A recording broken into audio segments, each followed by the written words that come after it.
Polemik panjang mengenai dugaan ijazah Presiden ke-7 RI Joko Widodo kembali memasuki babak baru.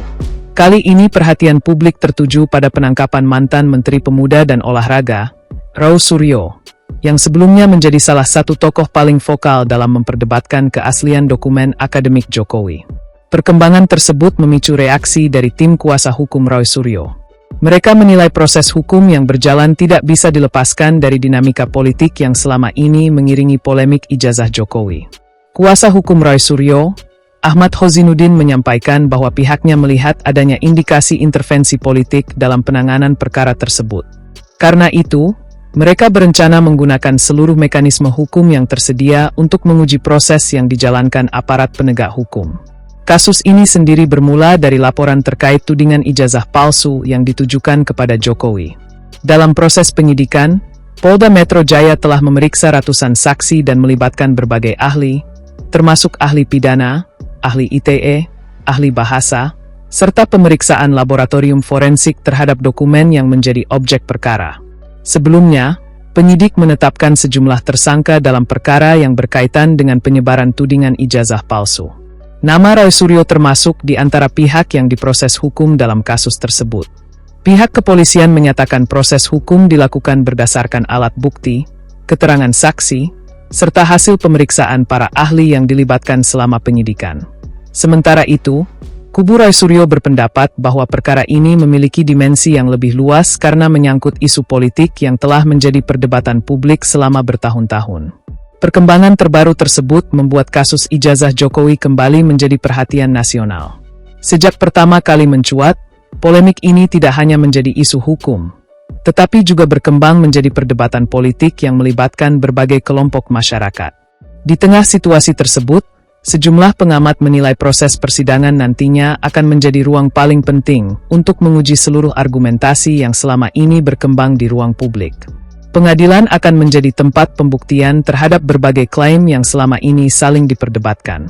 Sementara itu, kubu Jokowi sejak awal menegaskan bahwa ijazah yang dimiliki mantan presiden tersebut adalah asli dan telah melalui berbagai proses verifikasi oleh lembaga yang berwenang.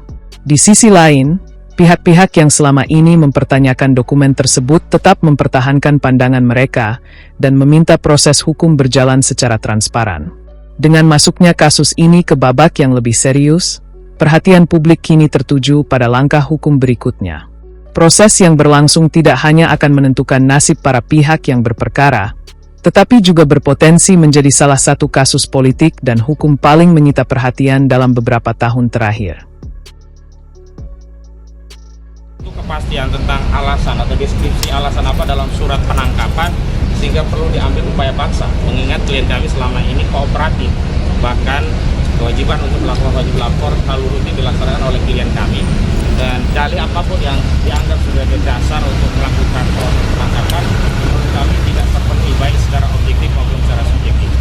Namun setelah kami klarifikasi dari rekan kami yang lain di timnya Bu Tifa, ternyata memang Dr. Tifa Uzian Setiasuma juga ditangkap pada waktu yang kurang lebih bersamaan dan memang dikonfirmasi itu dari Polda Metro Jaya. Jadi yang pertama, meskipun kami prihatin, yang jelas kami lega bahwa klien kami memang diambil oleh orang yang sebelumnya kami anggap gerombolan, tetapi ternyata memang itu pejabat resmi dari penyidik Polda Metro Jaya.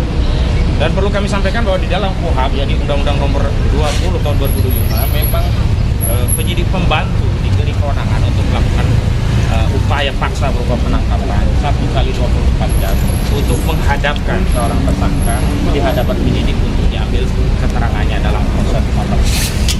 Namun yang jelas bahwa alasannya itu adalah adanya kekhawatiran akan menghalangi atau mengganggu proses penyidikan.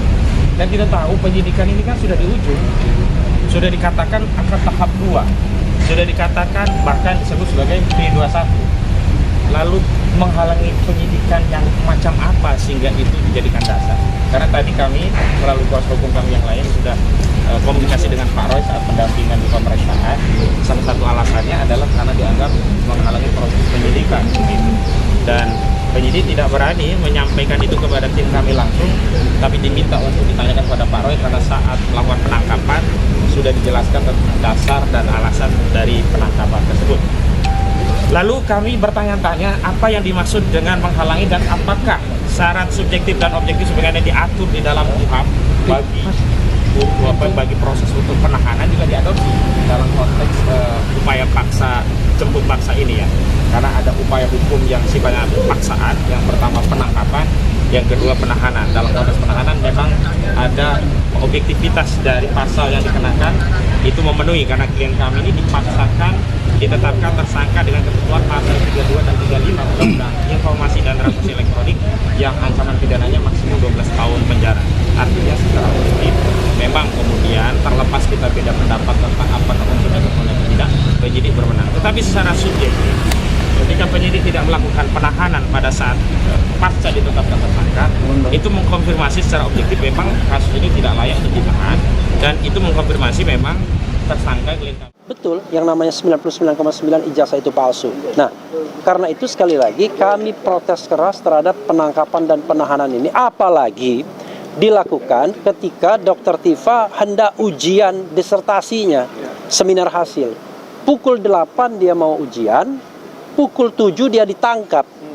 Padahal dia mau pergi ke suatu tempat untuk ujian tersebut. Kalau Mas Roy gimana penangkapannya? Kan subuh. Mas Roy itu lebih tragis lagi. Pukul 12:30 saya baru berpisah dengan Mas Roy. 12:30 atau jam 1 malam dini hari, karena kami ada acara di Bandung. Oke, kami ada acara di Bandung. Dan kemudian setelah itu pisah kita. Dan Mas Roy bercerita kepada saya, tadi saya temui di Subdit Kamnek, di ruang Subdit Kamnek. Dia mengatakan tidak sempat apa-apa. Untung masih sempat sholat subuh. Jadi belum mandi, belum berpakaian secara layak, dan kemudian dipaksa untuk dibawa ke Polda Metro. Ya, karena kedua klien kami tidak mau ribut, akhirnya ya sudah ikut saja ke Polda Metro tanpa menandatangani, Mas Roy ya yang firm, tanpa menandatangani surat penangkapan tersebut. Oke, Bang Refli. Ya. Ini kan sebenarnya sudah mau P21. Ya. Artinya tinggal seminggu kurang lah harusnya P21.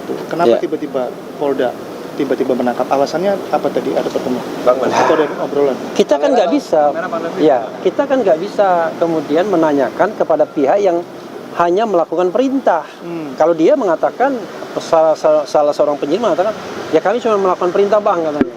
Nah pertanyaannya adalah siapa yang membuat perintah tersebut? Apakah yang membuat perintah tersebut itu ada pesan-pesan dari pihak lain? Kan selama ini kan selalu ada provokasi agar Roy Suryo ditangkap, ditahan dan lain sebagainya. Padahal sekali lagi ini kan bukan sebuah kejahatan yang dalam hukum pidana dikatakan mala in se, yaitu kejahatan yang dari sononya kejahatan seperti pembunuhan, korupsi dan lain sebagainya, penyiksaan dan lain sebagainya.